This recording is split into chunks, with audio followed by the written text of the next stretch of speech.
September ತಿಂಗಳಲ್ಲಿ ಧನು ರಾಶಿಯವರಿಗೆ ಸೂರ್ಯನ ಗೋಚರವು ಯಾವ ಲೈಫ್ ಆಸ್ಪೆಕ್ಟ್ಸ್ ಒಳಗ ಚೇಂಜಸ್ ತರೋದೈತಿ ಈ ವಿಡಿಯೋದೊಳಗ ನೋಡೋಣ ಬನ್ನಿ. ಬರುವಂತ ಸೆಪ್ಟೆಂಬರ್ ಒಳಗ ಧನು ರಾಶಿಯವರಿಗೆ ಸೂರ್ಯ 10ನೇ ಭಾವದೊಳಗೆ ಗೋಚರ ಮಾಡಾಕತ್ತನು. ಸೊ 10th ಹೌಸ್ ಅಂತಂದ್ರೆ ಗೌರ್ಮೆಂಟ್ ಅಂತ ಹೇಳ್ತೀವಿ, ಕರಿಯರ್ ರಿಲೇಟೆಡ್ ಹೌಸ್ ಅಂತ ಹೇಳ್ತೀವಿ, ಸ್ಟೆಬಿಲಿಟಿ ಕೊಡುವಂತ ಹೌಸ್ ಅಂತ ಕರಿತೀವಿ. ಸೊ ಇಲ್ಲಿ ರವಿ ಬುಧನ್ ರಾಶಿ ಒಳಗೆ ಗೋಚರ ಮಾಡ್ತಾ ಇರೋದ್ರಿಂದ ಕರಿಯರ್ ಒಳಗೆ ಬಹಳ ಪವರ್ಫುಲ್ ಗ್ರೋತ್ ಆಗೋದೈತಿ. ಯಾರು ಗೌರ್ಮೆಂಟ್ ರಿಲೇಟೆಡ್ ಪ್ರಮೋಷನ್ಸ್ ಅದು ಎಕ್ಸ್ಪೆಕ್ಟ್ ಮಾಡಾಕತ್ತಾರು ಅವ್ರ ಪ್ರಮೋಷನ್ಸ್ ಅದನ್ನು ಸಿಗುವಂತದ್ದು ಒಂದು ಟೈಮ್ ಐತಿ. ಇದ್ರ ಜೊತೆಗೆ ಇನ್ನೊಂದ್ ಏನಂತಂದ್ರ ಈ ತಿಂಗಳೊಳಗ ಗುರು ಸಪ್ತಮ ಭಾವದೊಳಗೆ ಗೋಚರ ಮಾಡಾಕತ್ತಾನು. ಇದರಿಂದ ಬಿಸ್ನೆಸ್ ಒಳಗ ನ್ಯೂ ಬಿಸ್ನೆಸ್ ವೆಂಚರ್ ಸ್ಟಾರ್ಟ್ ಮಾಡ್ಲಿಕ್ಕೆ, ಮ್ಯಾರಿಡ್ ಲೈಫ್ ಒಳಗ ಬಹಳ ಬೆಸ್ಟ್ ಡೆವಲಪ್ಮೆಂಟ್ಸ್ ಇರ್ತಾವು.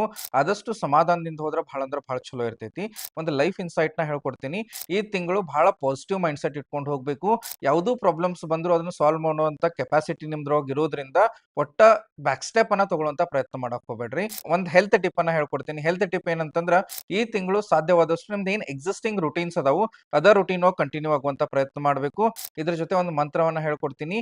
ಈ ತಿಂಗಳು ಜ್ಞಾನ ಮತ್ತು ನಿಮ್ಮ ನಾಲೆಜ್ ಅನ್ನ ಡೆವಲಪ್ ಮಾಡ್ಕೊಳ್ಳೋದ್ರ ಸಂಬಂಧ ಸಾಧ್ಯವಾದಷ್ಟು ಓಂ ಬೃಹಸ್ಪತಯೇ ನಮಃ ಮಂತ್ರವನ್ನ 44 ಟೈಮ್ಸ್ ಚಾಂಟ್ ಮಾಡೋದ್ರಿಂದ ನಿಮಗ್ ಬರುವಂತ ಎಲ್ಲಾ ಪ್ರಾಬ್ಲಮ್ಸ್ ನೀವು ಸಾಲ್ವ್ ಮಾಡ್ಕೋ. ಈ ತಿಂಗಳ ಅಸ್ಟ್ರೋ ಪ್ಲಾನರ್ ನಿಮಗೆ ಏನಾದ್ರೂ ಬೇಕಾಗಿದ್ದಲ್ಲಿ ಕಮೆಂಟ್ ಅಲ್ಲಿ ಸೆಪ್ಟೆಂಬರ್ ಅಂತ ಟೈಪ್ ಮಾಡಿ. ಇದರ ಜೊತೆಗೆ ಇದೇ ರೀತಿ ನಿಮಗೆ ಎವ್ರಿ ಮಂತ್ಲಿ ಹೊರಸ್ಕೋಪ್ ಬೇಕಾಗಿದ್ದಲ್ಲಿ ನಮ್ಮ ಪೇಜ್ ನ ಫಾಲೋ ಮಾಡಿ, ನಿಮ್ಮ ಆತ್ಮೀಯರೊಂದಿಗೆ ಶೇರ್ ಮಾಡಿ, ಈ ವಿಡಿಯೋನ ಲೈಕ್ ಮಾಡಿ. ಎಲ್ರಿಗೂ ನಮಸ್ಕಾರ.